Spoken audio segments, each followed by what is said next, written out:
शेखा जी के जन्म की भी भ्रांतियां अलग अलग तरह से चलाई गई, पर मैं बताऊं आपको कि शेखावतों के अंदर कछुआ वंश है, उसके अंदर ये एक परिपाटी पड़ी हुई थी कि पहली संतान हो वो पीर के अंदर हो, लड़की के पीर। तो ये अलग अलग भ्रांतियां हैं।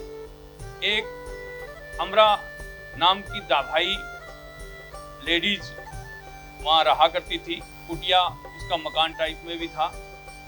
आज वहां अमरसर गढ़ के नाम से भी है, जो शेखा जी ने गढ़ बनाया।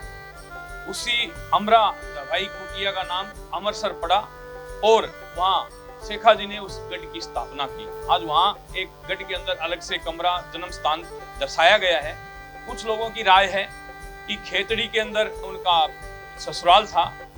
पहली संतान जो मोकल जी है उनका ससुराल खेतड़ी में था, तो पहली संतान वहां पैदा हुई। तो ये अलग अलग भ्रांतियां, अलग अलग राय है। इस पर जो समाज के बुद्धिजीवी हैं उनकी राय है, उसी हिसाब से हम आगे चलते हैं। जो शेखा जी महाराज थे उनका ननियाल और उनके जो नानोसा हैं वो लूणकरण सिंह जी थे।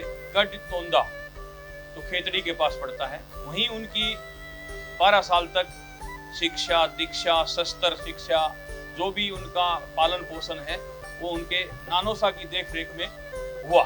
उस समय परिस्थिति ये थी कि ये 12 भाई थे, मोकल जी के संतान नहीं हो रही थी। 11 भाई के संतान भी थी, उनमें से 2-4 भाइयों की गद्दी पर भी नजर थी। आपस में होता है वो हो रहा था। उसके अलावा जो आस पड़ोस के छोटी छोटी रियासतें थी, चाहे सांखला हो, चाहे यादव हो, चाहे कोई और हो, जो टाक हो, उनकी छोटी छोटी रियासतें थी, उनकी भी नजर इसी रियासत पे थी कि अब ये आपस में लड़ेंगे और इसका फायदा हम उठाएंगे। जब महाराव शेखा जी की पालन पोषण हो रहा था, वो शस्त्र विद्या सीख रहे थे, शिक्षा ले रहे थे, उस दौरान एक बहुत बड़ा षड्यंत्र रचा गया। पर वो किसके द्वारा और कैसे रचा गया इसकी इतिहास में आज तक कोई पुष्टि नहीं है और ना ही मैं कर रहा, पर रचा जरूर गया था।